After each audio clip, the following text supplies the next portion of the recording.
Today we're going to be discussing the best exercise to control gestational diabetes, including what exercises are the best to do, how long you should be exercising for, how often, timing, or what time of day is the best, and also the best intensity.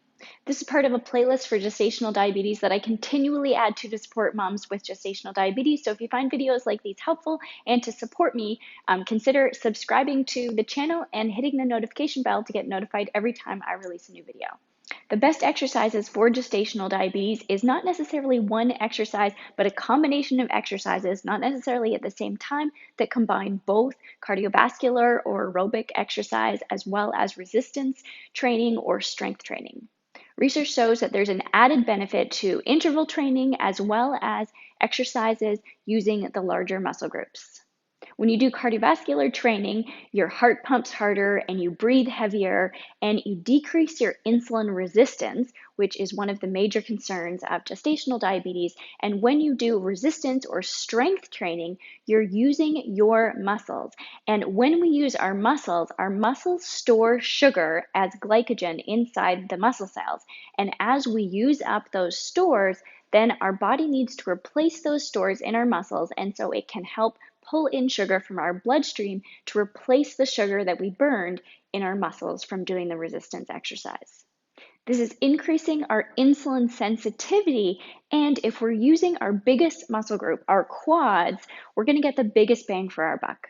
So I'm going to link in the description box below 2 videos for prenatal interval training, as well as a link to it at the end of this video.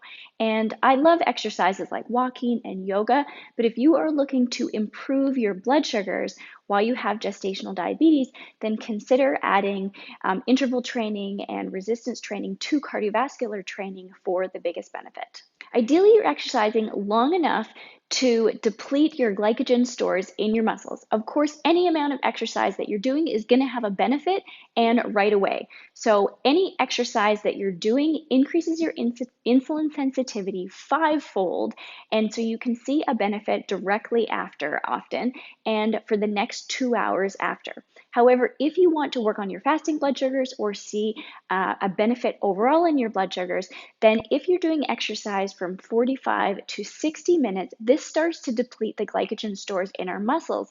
And then for the next 24-hour period, our body works at replacing those glycogen stores by pulling sugar from the blood and converting it into glycogen to store in our muscle to replete those stores again.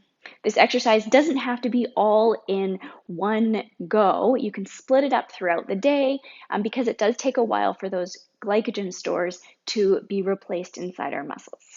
Also, research just shows that sitting less or being less sedentary, so just getting up as often as you can or do more things standing, also can show an improvement for blood sugars. The ideal intensity to control gestational diabetes, but still in pregnancy, is moderate intensity. Moderate intensity is where you're getting your heart rate up, you're sweating, you might be breathing deeper, but you should still be able to hold a conversation, but you wouldn't be able to sing.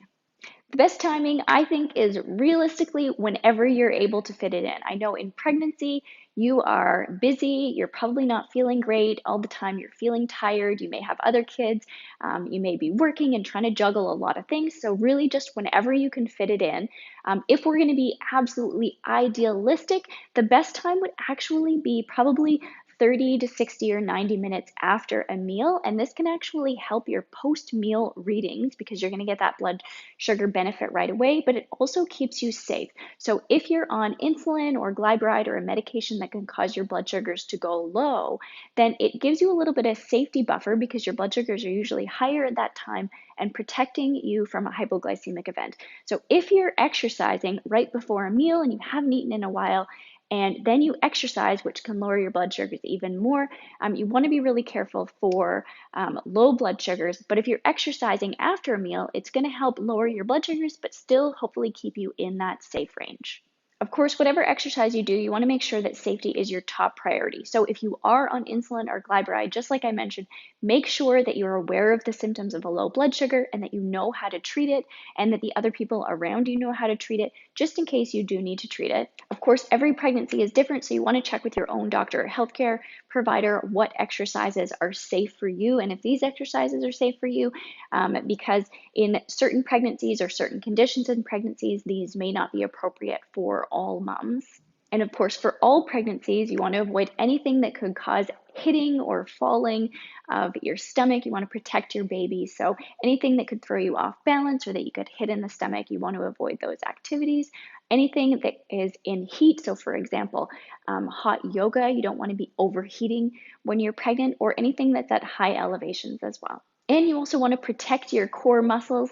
So I had diastasis recti, or splitting of the abdominal muscles, and I work with a lot of moms around this. And so we want to protect our cores. And so I will also link in the description box below to what exercises you want to avoid to protect your core and protect from getting diastasis recti after your pregnancy. Exercise is one of the tools, a powerful tool that we can use to help control gestational diabetes. So I'm going to put a summary of everything we talked about in the description box below. And I will also link to another tool, a meal plan, to help control gestational diabetes as well. So you can find that link in the description box. Thanks so much for joining me today. If there's an exercise that has been particularly helpful for you in lowering your blood sugars, please share it in the comments below with our community. I'm sure other moms would love to hear what specifically your experience and what has worked for you. And if you want to subscribe and support me and get notified when I release new videos, you can click the button right there to subscribe and get notified, as well as a link to a playlist for gestational diabetes to support moms with gestational diabetes, as well as I'm going to link to an interval prenatal HIIT workout to help control gestational diabetes as well. All right, thanks so much for joining me, and I will see you in the next video.